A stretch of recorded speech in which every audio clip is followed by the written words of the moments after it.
Jupiter यानी बृहस्पति हमारे सौर मंडल का 5वां ग्रह है और सबसे विशाल प्लैनेट भी।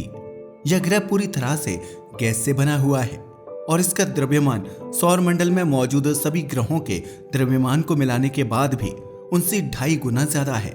इस बात से आप यह अंदाजा लगा सकते हैं कि यह कितना ज्यादा भारी होगा। हालांकि जब इसे सूर्य से कंपेयर किया जाता है तब उसका द्रव्यमान सूर्य के 0.001 द्रव्यमान के बराबर भी नहीं आता। बृहस्पति हमारी पृथ्वी से दिखने वाला तीसरा सबसे ब्राइट नेचुरल ऑब्जेक्ट है।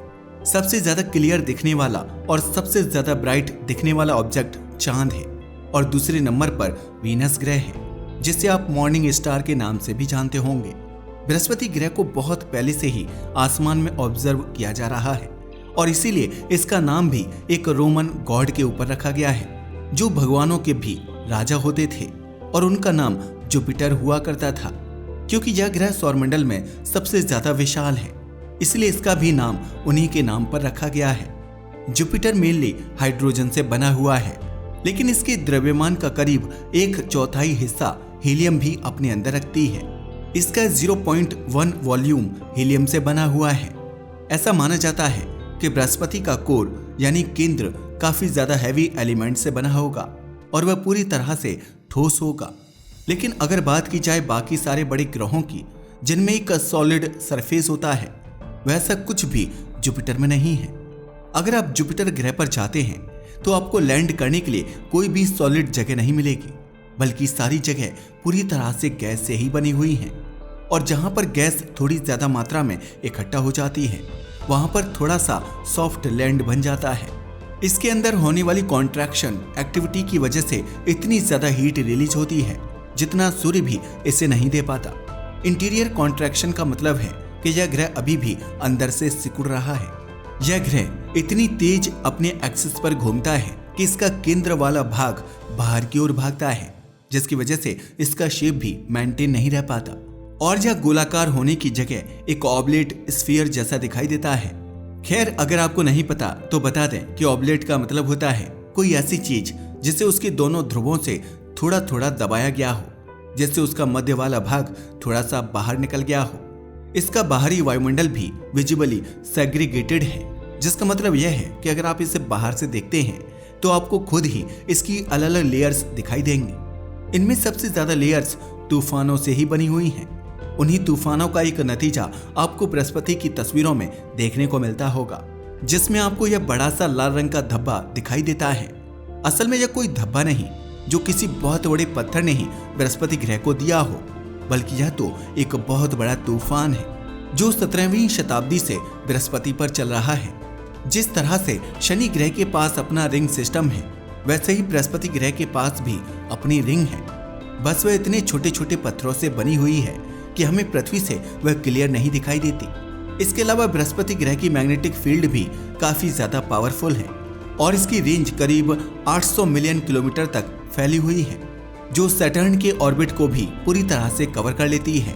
बृहस्पति ग्रह के पास अभी तक ढूंढे गए करीब 95 चांद हैं और वैज्ञानिक ऐसा मानते हैं कि आने वाले करीब 2-3 सालों में उन्हें 30 से 40 चांद और खोज करने के लिए मिल जाएंगे।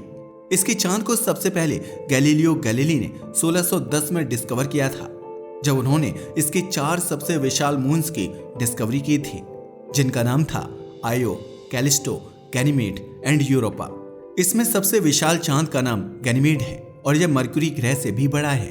पायनियर 10 पहला ऐसा स्पेसक्राफ्ट था जो जुपिटर तक गया था और इसने 1973 के दिसंबर महीने में जुपिटर से सबसे पास की अप्रोच की थी।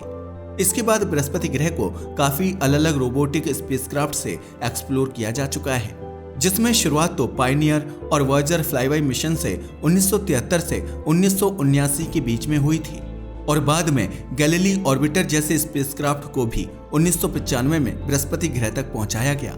2005 में बृहस्पति ग्रह पर न्यू हॉराइजन्स प्रोब को पहुंचाया गया था, जिसने जुपिटर की ग्रेविटी का इस्तेमाल करते हुए सिर्फ उसकी नहीं बल्कि प्लूटो की भी परिक्रमा की और उसे भी एक्सप्लोर किया। बृहस्पति ग्रह पर जाने वाला सबसे लेटेस्ट स्पेसक्राफ्ट का नाम जूनो है, जिसे जुलाई 2016 में जुपिटर के ऑर्बिट में दाखिल कराया गया था। आने वाले मिशंस में स्पेस एजेंसीज इसके एक चांद यूरोपा पर आइस से ढके हुए समुद्र के बारे में कुछ जांच करने की सोच रही है। आइए जानते हैं बृहस्पति ग्रह से जुड़े हुए कुछ तथ्यों के बारे में। बृहस्पति ग्रह हमारी पृथ्वी से करीब 318 गुना ज्यादा मैसिव है, यानी उसका द्रव्यमान हमारी पृथ्वी से करीब 318 गुना ज्यादा है।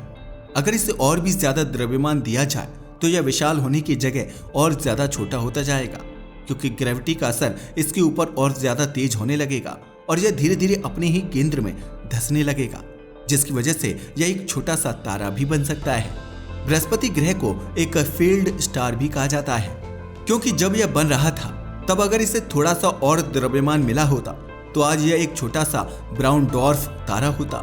जिस तरह से हमारे सूर्य में सबसे ज्यादा मात्रा में हाइड्रोजन गैस मौजूद है, वैसे ही बृहस्पति ग्रह भी सबसे ज्यादा हाइड्रोजन गैस से ही बना हुआ है। और उसके बाद जिस गैस की सबसे ज्यादा मात्रा बृहस्पति पर मौजूद है उसका नाम है हीलियम, और यही सेम गैस हमें सूर्य में भी देखने को मिलती है। खैर, जुपिटर एक तारा इसलिए ना बन पाता क्योंकि यह पहले से ही इतना ज्यादा विशाल था, और अगर यह हल्का सा और ज्यादा विशाल हो जाता तो उसकी ग्रेविटी इतनी ज्यादा मजबूत हो जाती कि वह इसकी बाहर की लेयर्स को अपने केंद्र में घसीटने लगती, जिसकी वजह से न्यूक्लियर फ्यूजन प्रोसेस की शुरुआत होती, और इसी प्रोसेस की वजह से कोई भी तारा अपने अंदर से ऊर्जा को बाहर फेंक पाता है, और फिर बृहस्पति ग्रह भी कुछ ऐसा ही कर पाता, लेकिन बहुत छोटे लेवल पर। लेकिन अब इसके तारा बनने के कोई भी ज्यादा चांस नहीं है, क्योंकि इसे इतना ज्यादा द्रव्यमान अब कहीं से भी नहीं मिल सकता। बृहस्पति हमारे सौरमंडल का सबसे तेज घूमने वाला ग्रह है, और यह करीब 13.6 किलोमीटर प्रति सेकंड की रोटेशनल वेलोसिटी से घूमता है, जिसकी वजह से इसे अपना एक रोटेशन कंप्लीट करने में मात्र 10 घंटों का समय लगता है। कंपैरिजन के लिए आपको बता दें कि हमारी पृथ्वी को एक रोटेशन कंप्लीट करने में 23 घंटे और 56 मिनट का समय लगता है, जिसे हम शॉर्ट में 24 घंटा लिखते हैं। बृहस्पति ग्रह पृथ्वी से ना जाने कितना गुना ज्यादा विशाल है, और फिर भी इससे पृथ्वी की रोटेशनल टाइमिंग से आधे से भी कम का समय लग रहा है। आपको यह बात जानकर भी हैरानी होगी कि बृहस्पति का अलग अलग भाग अलग अलग गति से रोटेट करता है। ऊपर और नीचे के भाग को एक चक्कर लगाने में अलग समय लगता है, और मध्य वाले भाग को उसका एक रोटेशन करने में अलग समय लगता है। जब वैज्ञानिक इसकी रोटेशनल वेलोसिटी को कैलकुलेट करते हैं तो वे इन सब का एवरेज निकालते हैं। इसी तेज रोटेशन की वजह से बृहस्पति के पास इतनी ज्यादा मजबूत मैग्नेटिक फील्ड है, जिसकी वजह से सूर्य से आने वाले हार्मफुल पार्टिकल्स इसके वातावरण में नहीं घुस पाते। बृहस्पति पर मौजूद जितनी भी परतें आपको फोटोज में दिखाई देती हैं, वह मात्र 50 किलोमीटर ही मोटी हैं। यह बादल अमोनिया क्रिस्टल से बने हुए हैं, जो टूट टूट कर एक क्लाउड के फॉर्म में बदल चुके हैं। जितना भी डार्क हिस्सा आपको जुपिटर की फोटोज में दिखाई देता है, वह असल में पहले कभी जुपिटर के वायुमंडल में नहीं हुआ करता था, बल्कि वह तो बृहस्पति ग्रह के अंदर से ऊपर की तरफ उठकर आया है। और जब इस पर सूर्य की रोशनी पड़ती है तो यह लाइट को बहुत भारी मात्रा में एब्जॉर्ब कर लेता है। इसकी वजह से इसका रंग डार्क ब्राउन या ब्लैक कलर के रेंज में दिखाई देता है। अगर आप इन बादलों के नीचे जाते हैं और उस 50 किलोमीटर वाली लेयर को पार कर लेते हैं तो आपको हाइड्रोजन और हीलियम गैस के अलावा कुछ भी देखने को नहीं मिलेगा। द ग्रेट रेड स्पॉट, यह तो हमने आपको बता ही दिया कि बृहस्पति ग्रह पर बहुत ज्यादा तूफान आते हैं। ऐसा ही एक परसिस्टेंट एंटी साइक्लोन बृहस्पति पर करीब 350 सालों से चल रहा है, और इसका डायमीटर करीब 16,350 किलोमीटर है। इस तूफान को 17वीं सदी में सबसे पहले खोजा गया था, और वैज्ञानिक ऐसा मानते हैं कि उसी समय इसकी शुरुआत भी हुई थी। इसे सबसे पहले 1665 में खोजा गया था, लेकिन बाद में इस पर और ज्यादा रिसर्च करने पर 20वीं सदी में वैज्ञानिकों को यह पता चला कि यह असल में एक तूफान है। अब यह तो सिर्फ थ्योरी थी, लेकिन इनको कंफर्म करने के लिए वॉयेजर मिशन का इस्तेमाल किया गया, जिसने ग्रेट रेड स्पॉट के बहुत पास से मार्च 1979 में एक फ्लाईबाई किया। लेकिन वैज्ञानिक ऐसा देख रहे हैं कि यह धीरे धीरे खत्म होता जा रहा है। जब इसे सबसे पहले देखा गया था तब इसका डायमीटर करीब 48,280 किलोमीटर था, लेकिन आज यह सिकुड़कर मात्र 16,350 किलोमीटर ही रह गया है। ऐसा माना जाता है कि आने वाले समय में यह पूरी तरह से गायब हो जाएगा। Jupiter have rings. भले ही बृहस्पति ग्रह बिना रिंग के दिखाई देता हो, लेकिन असल में सैटर्न ग्रह की तरह ही बृहस्पति ग्रह और यूरेनस ग्रह के पास भी अपनी रिंग्स हैं। बृहस्पति तीसरा ऐसा खोजा गया ग्रह था जिसके पास एक छोटी सी रिंग थी, जो वैसे तो बहुत विशाल है, लेकिन बृहस्पति के सामने वह कुछ भी नहीं। जुपिटर की इस रिंग के 3 अलग अलग भाग हैं, सबसे पहले आता है एक छोटे छोटे पार्टिकल्स वाली लेयर का एरिया जिसे हैलो रिंग कहा जाता है। इसके बाद आती है एक थोड़ी सी ब्राइट मेन रिंग और उसके बाद अंत में आती है गैस से बनी हुई बाहरी रिंग जिसे आउटर गैसोमर रिंग कहा जाता है। आपके दिमाग में यह भी सवाल आ सकता है कि आखिर यह रिंग्स बनी कैसी होंगी।